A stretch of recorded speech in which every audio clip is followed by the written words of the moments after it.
Hello, ladies and gentlemen. Welcome into a new edition of the Batter Up podcast, sponsored by the Dugout of Millwood here on the Sports Insanity Network. I am Mike Rifkin.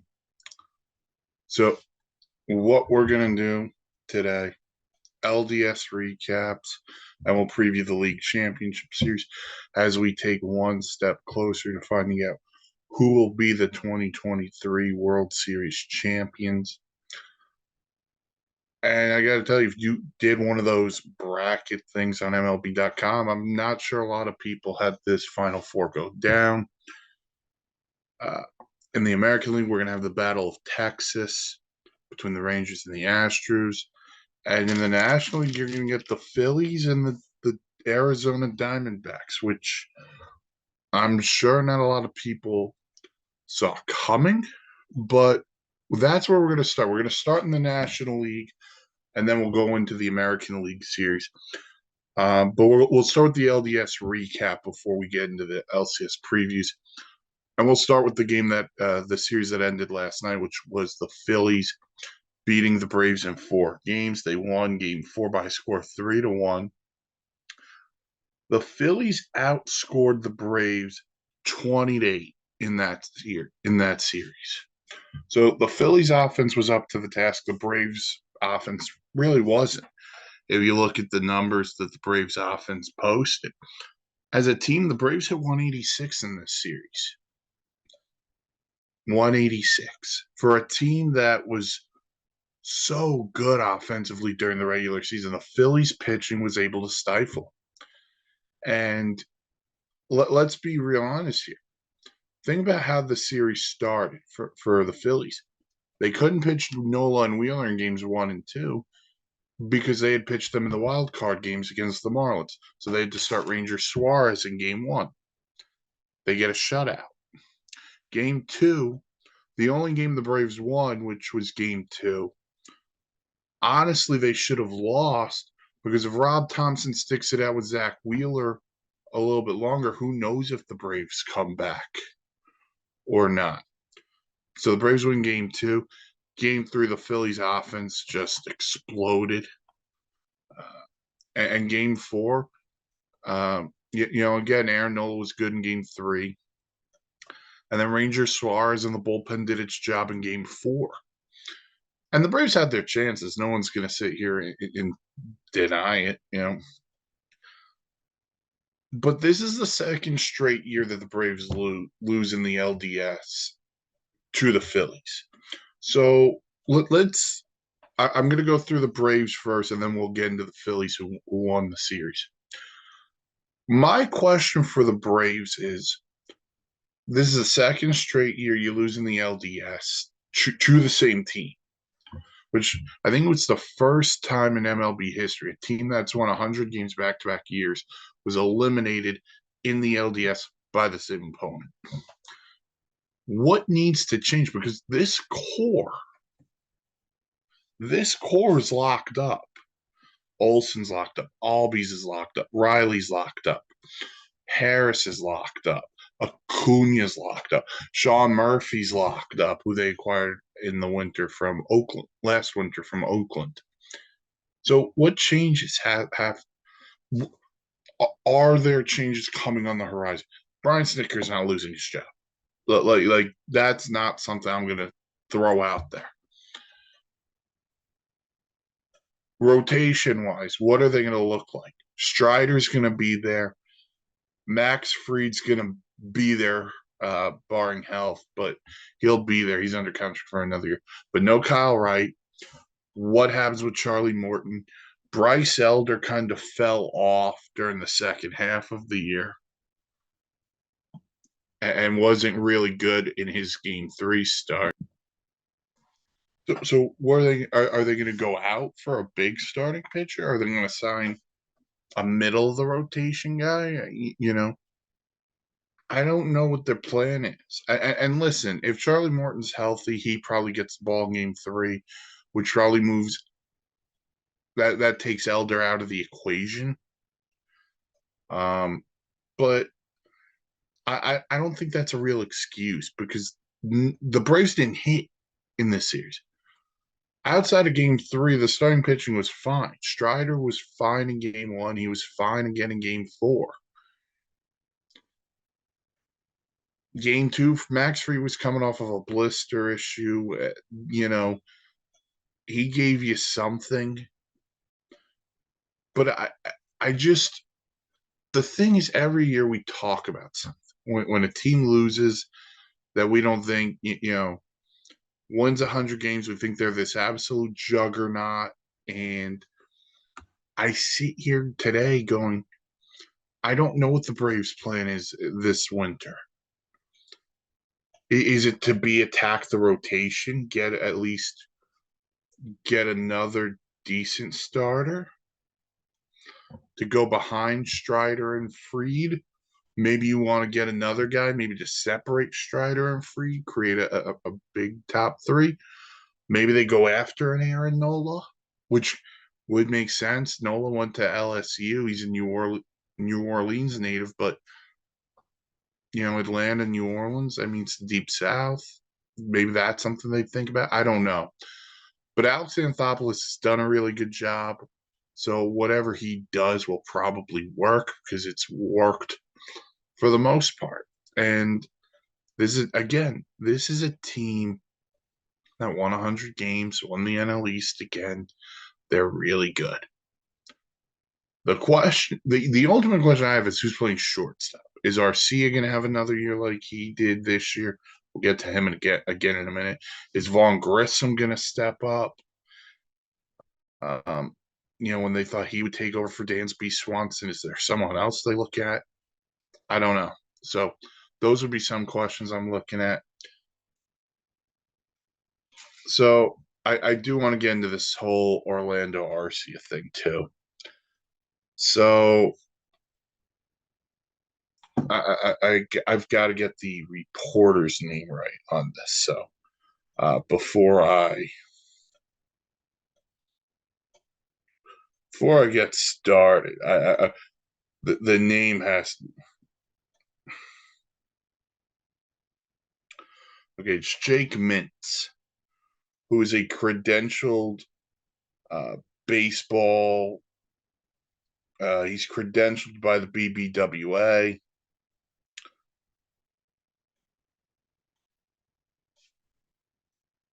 So he was in the Braves locker room after game two. And if you go back and watch the ending to game two, Michael Harris makes this unreal catch and they double up Bryce Harper, who thought the ball was going to hit the wall. He had rounded second. And on the way back to first, he had slipped a little bit. They Braves doubled him off, ends the game. First time in playoff history. And somebody caught Orlando Arcia saying "Attaboy Harper." And Jake Mintz apparently was in the clubhouse and he had heard that, or the cameras were rolling, and it came out. If the clubhouse doors are open, it kind of feels it. If the reporters are in there, anything you say is on the record, unless you pull them aside and say that's off the record. Jake Mintz has gotten a lot of criticism over the past couple of days, but a couple of things here. Orlando Arcia didn't say anything stupid. You know, he didn't say Bryce Harper's an idiot, anything like that. He was happy his team won. He's happy Harper made a little mistake, which they capitalized on. That's fine. I don't really care that he said it, to be honest with you, because he didn't say anything bad. Does it give the Phillies some bulletin board material? Sure, but if Bryce Harper needs that as bulletin board material, then we need to have a Bryce Harper conversation. Now, the stupidity of it is you poke the wrong bear in the form of Bryce Harper. But to sit here today and say, "Attaboy Harper," and that got out, and the Phillies got it, and last night during the celebration, they're wearing "Attaboy Harper" T-shirts. I think the whole thing's blown out of proportion, and quite frankly, I think it's stupid. If the Phillies needed that as motivation, then we need another different kind of conversation. Because at the end of the day, the Phillies came to play in this series. Harper came to play. Nick Castellanos. How about Nick Castellanos? Games 3 and 4. First player, Major League Baseball history, back-to-back multi-home run games. How about that? Real Muto came to play. Bryson Stott, Alec Bohm, the Philly bullpen came to play. How big was the Philly bullpen in game 4? You're using Alvarado and Kimbrel in the 6th and the 7th. I mean, Kimbrel, the play the kid Rojas makes on Acuna in game 4, the base is loaded, 2 outs. It's a game-saving play. Granted, but it's a game saver. It's a great play.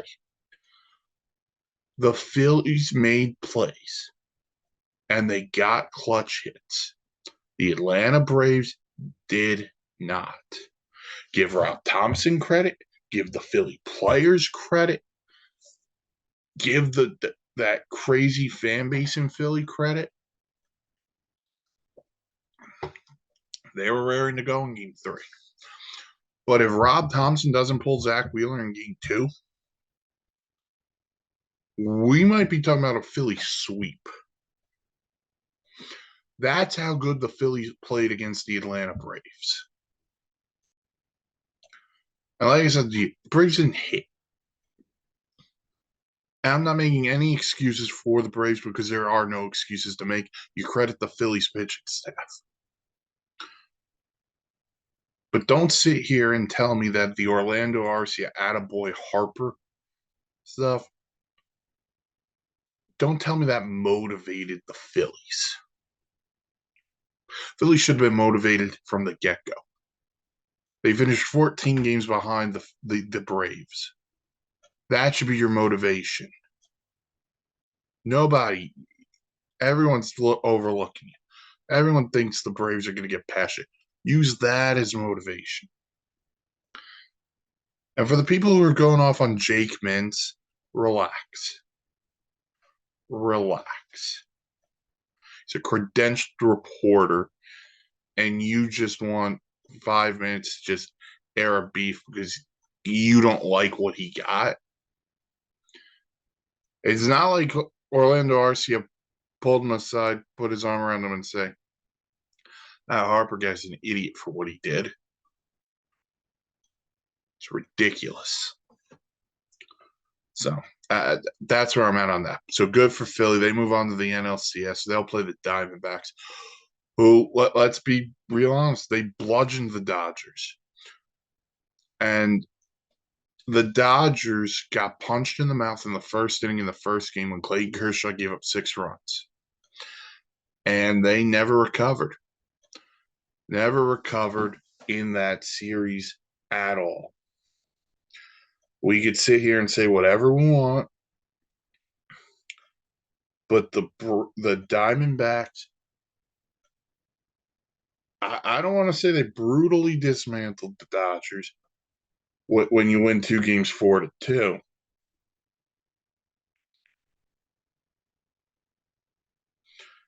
But you win 11-2 in game 1, and then 4-2 in games 2 and 3. So this Dodger offense was scored 6 runs in 3 games. Freddie Freeman, Mookie Betts, 1 for 21 or whatever it was. And by the way, credit to Mookie for saying, "Listen, I didn't play well." That's a good job on Mookie, but he wasn't alone. He was not alone. Nobody showed up for the Los Angeles Dodgers. They didn't. And let me be real honest here. Clayton Kershaw, who I love, future Hall of Famer, gives you a third of an inning. That's game 1. He gives you 1/3 of an inning. In game 2, Bobby Miller gives you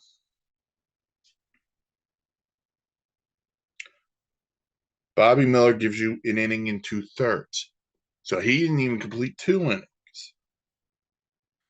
Game 3, Lance Lynn. Lance Lynn give you 2 2/3.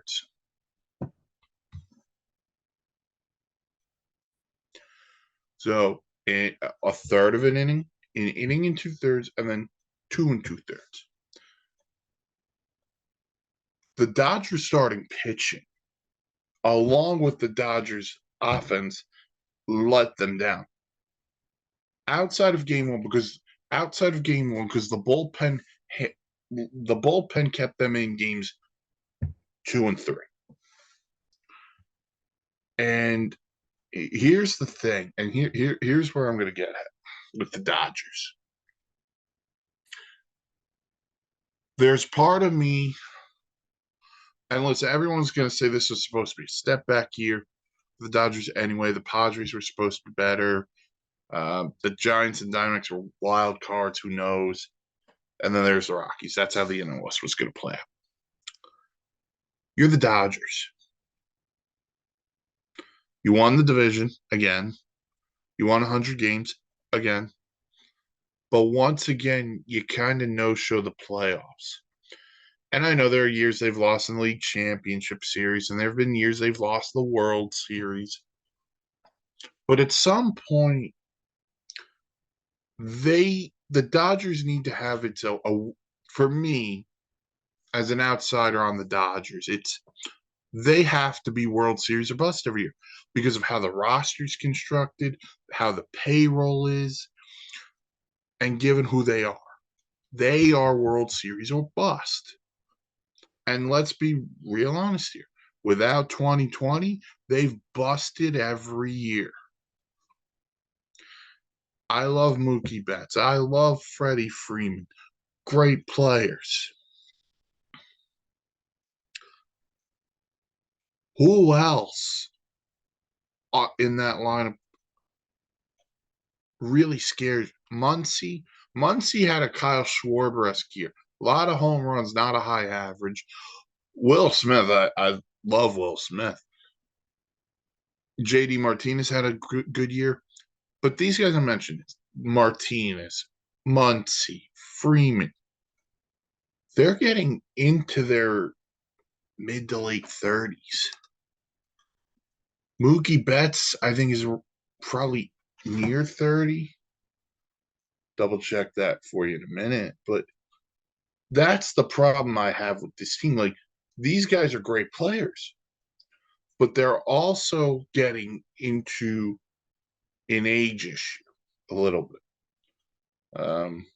Freddie Freeman's 34. Muncy's 33. Okay, Mookie's 31. So Freddie Freeman's 34. He'll be 35 in. Okay, Freddie Freeman won't be 35 till next September. Muncy will be 34 in next August. JD Martinez is already 36. And he'll be 36 for most of next year. But then look at the rotation. What? And the rotation's the easiest place to look for a second. Dustin May goes down, needs surgery. Tony Gonsolin needs surgery. Walker Buehler never comes back from Tommy John. They talked about it, but they decided it's best to shut him down and look forward to next year. And no one could script what happened with Julio Urias. So at the end of the day, you're relying on Clayton Kershaw, Bobby Miller, and Lance Lynn, and really nothing else, nobody else. So the excuse right there is written in for the Dodgers. We just didn't have the guys. We didn't have our full pitching staff. We didn't, may not want it to go this way. However they want to phrase it. I need a Dave Roberts discourse. I do. Listen, the guy gets it done in the regular season, but he hasn't gotten it done in the playoffs. He just hasn't. And outside of 2020 again, they haven't won a World Series. Sure, they got there in 17. What are people going to say? Well, the Astros cheated. They would have won. The Astros cheated at Minute Maid, first and foremost. And they beat the Dodgers 3 times at Dodger Stadium during that series. So there's that. 18. They play the Red Sox. Red Sox beat them good. 19, they don't get 19. No, 19, they don't get there. They lose to Washington. I think that was the LDS. 2020, they won the World Series against the Rays. By the way, if Blake Snell's not pulled by Kevin Cash, who knows? 21, they lose to the Braves. And then last year, they lose in the LDS to the Padres. So they haven't gotten back to the World Series since 2020. And at some point, and listen, I know this was supposed to be a step back year, whatever. I'm not saying they're going to do it, but I think it's time we have the Dave Roberts conversation. Because argument's sake, if they don't win the, all right, I'm just throwing out hypothetical. They sign Ohtani in the winter. Ohtani stays in LA, but he goes to the Dodgers. And they don't win next year. What's the excuse? How much longer can the Dodgers have the Dave Roberts excuse? I get it. The guy's a great regular season manager. But he hasn't gotten it done in October. You know why Joe Torre's in the Hall of Fame? Not for winning 100 games in the regular season. Joe Torre's in the Hall of Fame because he won 4 World Series with the New York Yankees.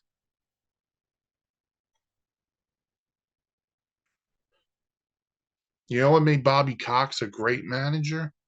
Winning 14 straight division titles with the Atlanta Braves. What'd they have to show for? 1 World Series. That's why Bobby Cox doesn't get put into some of these greatest of all time conversations.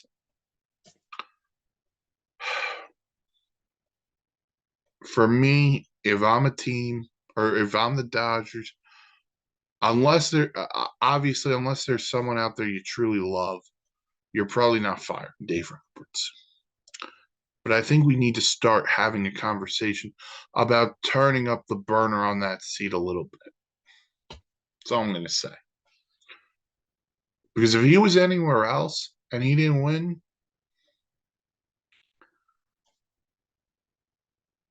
I don't know. I just do not know where you go. I'd at least have the conversation. Who goes in there? I can't answer that. If you're a Dodger fan, let me know. Would you want Joe Madden? Would you want a Buck Showalter? Would you want a Joe Girardi? I mean, those are the names that popped into my head. I don't think you'd want a Craig Counsell, but yeah, who knows? So the Dodgers season, Braves season, both end. Let's talk a little bit about the D-backs though before we get into the preview of the D-backs and the Phillies. Give them credit, man. Give them credit. They are a scrappy bunch. Nobody predicted this. Nobody had this in their pools or whatever it is. For them to sweep the Dodgers, it's a great feat. It's a great job. Torey Lovello's done an excellent job. Brent Strom has done a great job as the pitching coach with the team. They have 2 studs at the top with Zach Gallen and Merrill Kelly. Bullpen is solid. They've locked down the back end of those games when they got Sewald from Seattle. And offensively, they are so different from every other team left because they're not relying on the home run, despite what you saw in Game 3 when they hit 4 in a row. They have speed. They run. They're gap to gap. Corbin Carroll's probably your NL Rookie of the Year. Christian Walker, I think, is the National League version of Kyle Tucker of the Astros because they're both criminally underappreciated in what they do. So I give them I gotta give the Diamondbacks a ton of credit. They play great defense. They put the ball in play. They're good. They're very good. All right, NLCS preview. The two teams played 7 games this year. The Phillies won 4 out of 7. Bryce Harper, Nick Castellanos each had 4 RBIs. Kyle Schwarber hit 2 homers for the Phillies. And JT Realmuto had a great year against Arizona. He hit 400 with 2 homers and 6 RBIs. For Arizona, Corbin Carroll, 292, a home run, 3 RBIs. Christian Walker hit 222 with a home run and 4 RBIs. And Lourdes Gurriel, 238, a home run, 2 RBIs. So here's how this series I think is going to be dictated because it's very interesting because both teams on how game 1 and game 2 go. Because it's going to be Zach Wheeler, Aaron Nola against Zach Gallen and Merrill Kelly. So we're going aces up. You know, these are 4 studs who are going to go for it. Now, here's the thing. If the Diamondbacks can punch early in Philly, kind of take that crowd out of it, kind of like they were able to do in LA in game 1. Took them right out of it.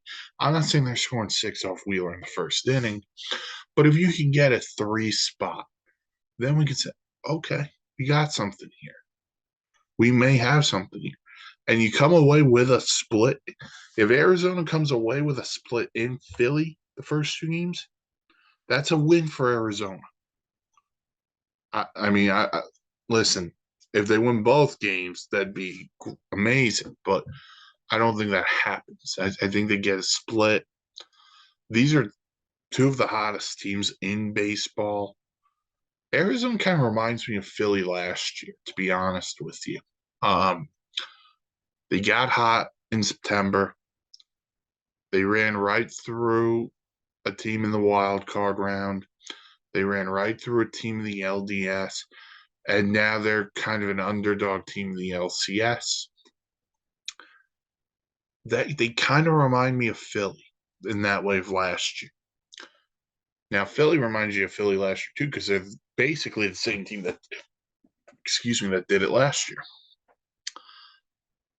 This is a tough one to pick. Based on home field and experience, I think the Phillies win. I think the Phillies win this series in 6. It may go 7. I don't know. If Arizona can find a way to steal 1 game from Philly, that'd be massive. But I think right now the way the Phillies are connecting offensively, the way the pitching staff is going, I kind of like the Phillies. Also, the experience to me matters. I've always felt that way when you get to October baseball. Experience does matter. So the Phillies have it. I think they also have the ultimate X factor on their team. And that's Trey Turner. And Trey Turner had really big moments in the LDS. Defensively, he made some big plays. The one on Ozzy Albies, I think that's game 1. He made that tremendous double play. Offensively, he's gotten going. And then what he does on the base paths is so important, too. And if Gabriel Moreno can't play for Arizona because he had that hand issue, that's a big loss because he was playing really well, too, behind the plate. And offensively, he gave them a little bit more punch. So, but if Arizona can play small ball, they've got a legitimate shot here. Nobody's taking anything away from Arizona.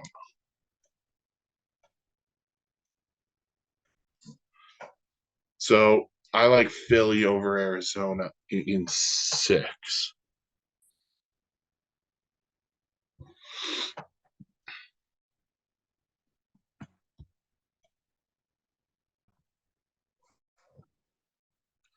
So yeah, I like Philly in 6. It may go 7. I don't know, but again, Arizona. Yeah, I like where they're at. ALDS, and then we'll get into the CS. Yeah, the Rangers sweep the Orioles, and the let me be honest, the Rangers bats just came alive. They crushed the Orioles starting pitching. Everyone in that lineup is going. Garcia's going. Seager, Semien, Young, Hine. I may put on a Ranger uniform and got ahead. I don't remember. The Texas Rangers offense is just so good. And their pitching was great in this series, especially Evaldi in game 3. He was phenomenal. But he's always been a big playoff game pitcher.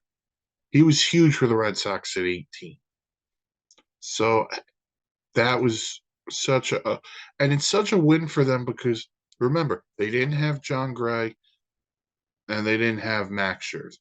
And it looks like they may be able to get them back in the championship series. I don't know.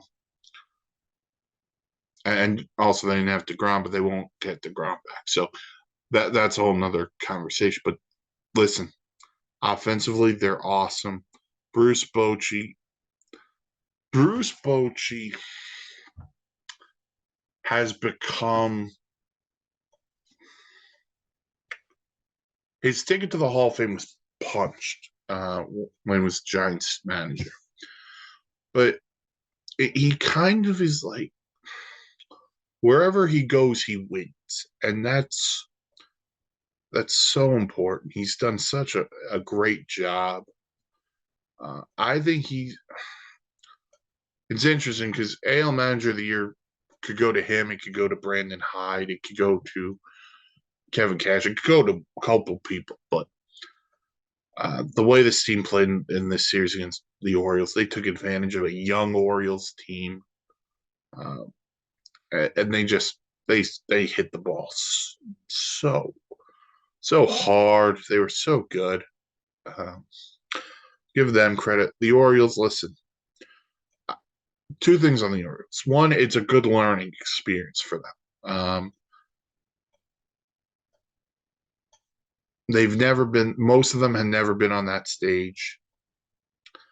And the complete turnaround they had was awesome. Now to the downside on the Orioles.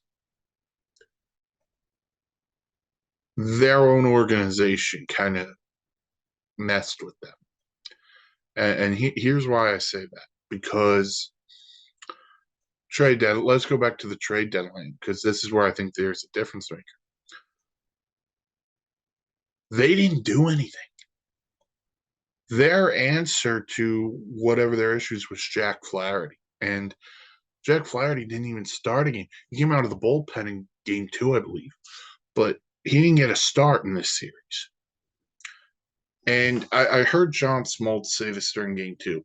He thinks it was game 2 or game 3. Grayson Rodriguez, he thinks is going to be an ace.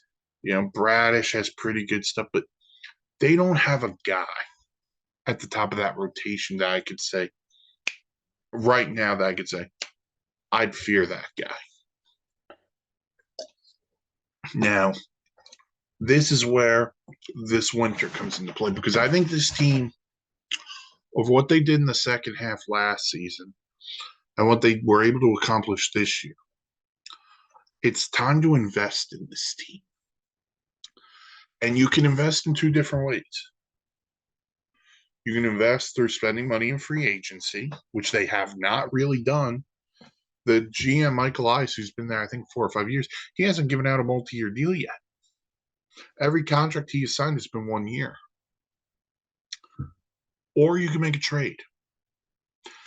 And I hear people in Baltimore now are probably screaming as they hear this. But you have this young nucleus. Gunnar Henderson. Holiday's going to come up at some point. Mullins, Mountcastle. They have these guys. These guys are Rutschman. Now, by the way, if you take the brave approach approach, sign these guys to long-term deals now on a lower AAV, buy out the arbitration years, you won't have to worry about overpaying people, despite what the owner says. Then you could take some of these other prospects who are going to be blocked off because you have other young players, and you can trade them for something in return. Starting pitcher, a top of the rotation guy. Who do you want? You want a Corbin Burns? 1 year left on his contract, so maybe not. That's not the guy. Call Seattle. See what it would take to get a Logan Gilbert or a George Kirby.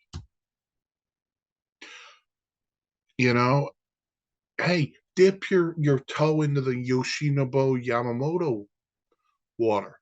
See if he'd go to Baltimore. He's 25. He'd fit right in.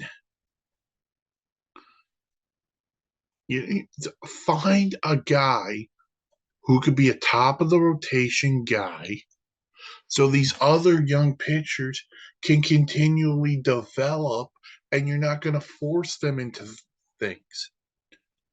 I think that's Baltimore's top priority. Get a number one. Sign Aaron Nola, for Pete's sake. I don't care. The, the only name I wouldn't sign if I'm the Orioles is Blake Snell. I would not go for Blake Snell. Listen, if Marcus Stroman opts out of his deal with the Cubs, go get Marcus Stroman. I'm not saying that's a one, but that's a guy who could lead by example for your team. That's what frustrated me about the Orioles, because they have this great young nucleus. And by not doing anything at the deadline, they just said, we don't know. We don't know if we're going to be here again. We're not going to do this. They should have been the team to get a Lance Lynn. They should have been the team to go get a someone. I'm not even saying a Verlander or a Scherzer. I'm not even going to go that far. I know they were in talks about Verlander, but let's be real honest. I don't think that ship was happening. But just find a guy. You know, it's we're making this harder than it is, but the Orioles had a great year, and no one's going to take that away from them. This winter, they got to go get themselves a stud in the rotation. Even if you want to put him as a number two, I don't care. Just get a guy. So the Rangers move on. They're going to play the Astros, who they beat the Twins in 4 games. The Twins came to play. The Twins were very competitive in the series. They fell behind early in game 1, but as soon as Justin Verlander came out, they fought back, lose a tight one. They win game 2. Pablo Lopez was great. They lose game 3. Sonny Gray was not great. Yordan Alvarez and Jose Abreu had days. And then game 4, they lose a tight. What can you say about the Astros? This is going to be their 7th consecutive trip to the ALCS. I know people hate them. I know people hate them because of what happened in 2017 and because they're really good. I don't hate them. I can't hate them. To me, after he retires, in 5 years after, whatever it is, Jose Altuve belongs in the Hall of Fame. Justin Verlander belongs in the Hall of Fame. Dusty Baker belongs in the Hall of Fame. And there's not a guy right now in the league I think I want up at a big spot more than Yordan Alvarez. And AJ Pierzynski kept saying this on the broadcasts during the series. Why pitch to him? He obliterates the baseball. He has been phenomenal. He's a big-time postseason player. Bregman's a big-time postseason player. Altuve's a big-time postseason player. Oh, yeah. Jose Abreu might be getting hot after what he did in Game 3. If he's hot and that lineup's on, look out. Look out. They're good. They are very, very good.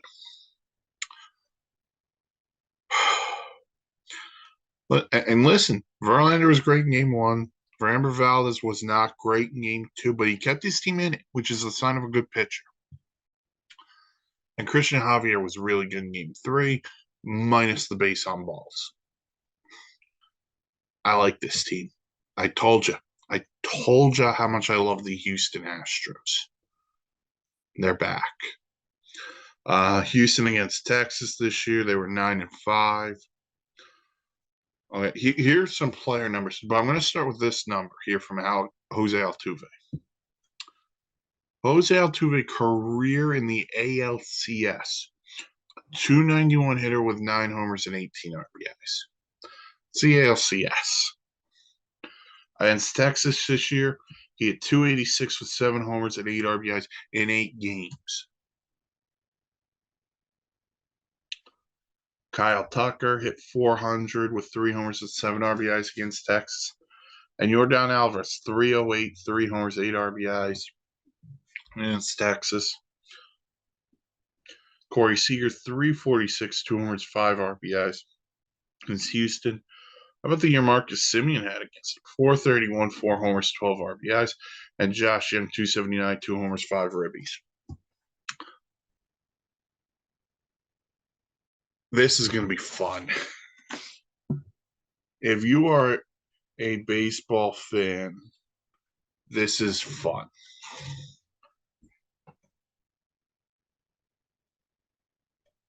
These are two teams.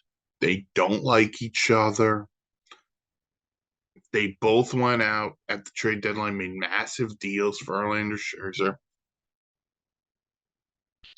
2 Hall of Fame managers. I want this to go the distance. I really want this to go the distance. But the problem with this, if this goes the distance, you may not have anything left for the World Series. This is going to be so much fun. This has so much excitement written on it. I'm going to take the Astros. I'm going to take the Astros in 7. I just think right now, Justin Verlander found it in game 1.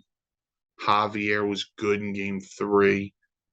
Offensively, both teams are really good. I like the Houston Astros. I think that we get a rematch of last year's World Series with the Astros and the Rangers. One thing I did not do as we were previewing those series, I didn't get to talk about the Twins. So I'm going to talk about the Twins for a second before I, shut this one down. The Twins had a good year. They're going to need to revamp that pitching staff. Sonny Gray is a free agent. He actually might be a good fit in Baltimore, for Pete's sake. But Pablo Lopez had a really nice year. They need to find a way to keep Byron Buxton healthy. If they can keep Buxton and Correa and Royce Lewis healthy, that lineup is good enough to win. Now it's about getting the pitch settled in. And that's what they're going to have to work on. They're going to have to figure out what the rotation looks like after Pablo Lopez. Again, they could be a team. I would look at Aaron Nola.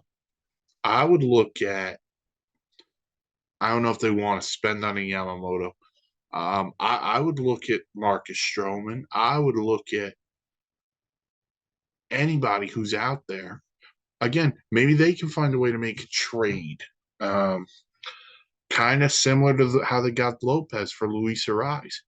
Figure something out. But Rocco Baldelli had a nice year as the manager of the Twins. And here's the thing about the AL Central. It's winnable. I don't know what the White Sox are. I think the Guardians are going to take a little bit of a step back with Terry Francona stepping down.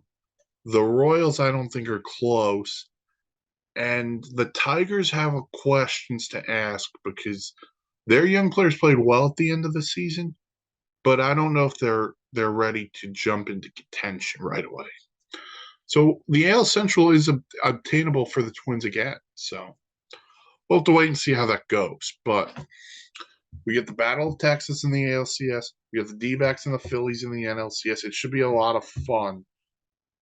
The next episode of Batter Up will totally be a World Series preview, and we'll recap the League Championship Series. You follow us on social media. The network is on Facebook. We're also on Twitter at SInsanityReal. Go to the website, www.thesportsinsanitynetwork.com for great blogs, logs, planes, trains, and automobiles. Go to the YouTube page. Some vlogs, episodes of Batter Up are on there. You get to see my pretty face. So you can't lose there either. So until next time, thank you for listening. I'm Mike Rifkin. Thank you for listening to this edition of Batter Up, sponsored by the Dugout of Millwood here on the Sports Insanity Network. Enjoy the League Championship Series, everybody.